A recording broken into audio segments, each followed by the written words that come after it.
উঁচু স্থান জাতীয় কোনো জিনিসের পরে বসা। বুঝতে পারছেন?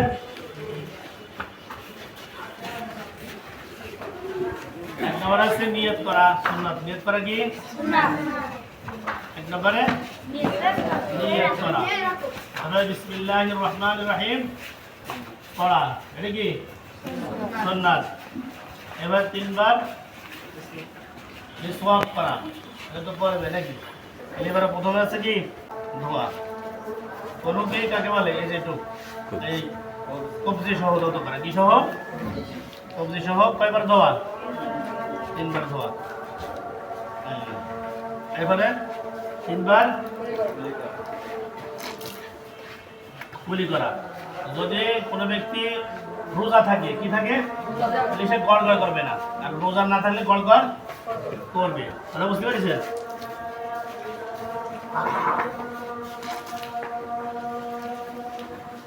এগুলো তিনবার নাকে কি দাও? পানি যদি সম্ভব হয় ভালো করে টানি দেবে। তিনবার নাকে পানি দেওয়া। তারপরে সমস্ত মুখ এইভাবে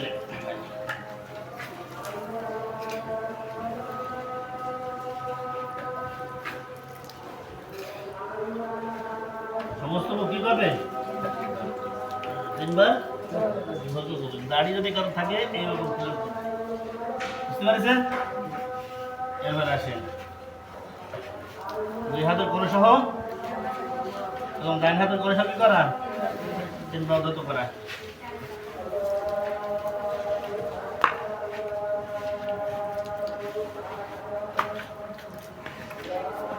দেখেন তিনবার হচ্ছে কিনা, না হলে প্রশ্ন করেন যে যদি এটা হয়নি।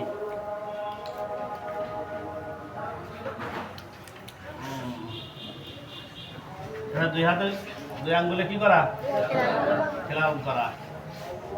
এরপরে সমস্ত কথা এই যে খেয়াল করেন, সমস্ত কথা একবার মাসে কিভাবে এনে অনেকের খেলাম আছে হয়েছে। এবার এইভাবে যায়, এইভাবে আবার ফিরে আসবে। এবার হচ্ছে এই দুই, এই যে শাহাদাত আঙ্গুলটা কান মাসে করা। কি মাসে করা? এই যে বড় আঙ্গুল দিয়ে কি করে? এবার গর্দান, এই যে গর্দান। আর এইভাবে যদি করি গলা হয়ে গেল, কি হয়ে গেল? গলা মাসে করা না গর্দান মাসে করা? এইভাবে, ঠিক আছে? এবার আসেন দুই পা টাকে সব কি করা? হ্যাঁ, দুই ডান পা টাকে সহ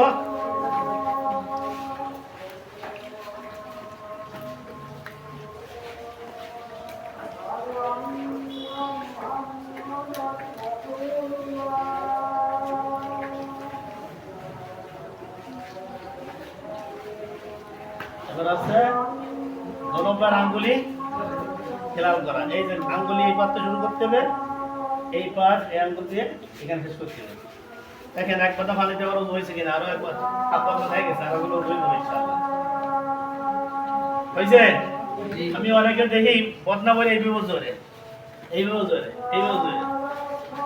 কথা বোঝেননি? এবারে যে বদনার যে পানি থাকে, অবশিষ্ট পানি যদি কোনো ব্যক্তি পরে আসমানের দিকে তাকায়, আল্লাহ তাআলা তার জন্য জান্নাতের 8টি দরজা খুলে দেবেন। সেই ব্যক্তি যে কোনো দরজা দিয়ে ইচ্ছা জান্নাতের মধ্যে প্রবেশ করবে। ওযু কিভাবে শিখছে আজকে? জি, আমি দেখবো এই যে বদনায় আমি ওযু করছি, হাফ বদনা পানিতে আমার ওযু হয়ে গেছে। আর ওযুর এই পানির সাথে আল্লাহ তাআলা গুনাহগুলো ঝরাই দেয়। কি যায়? ঠিক আছে ইনশাআল্লাহ? তাহলে আজকে হবে তো ইনশাআল্লাহ সবাই? ঠিক আছে ইনশাআল্লাহ, তাহলে যান।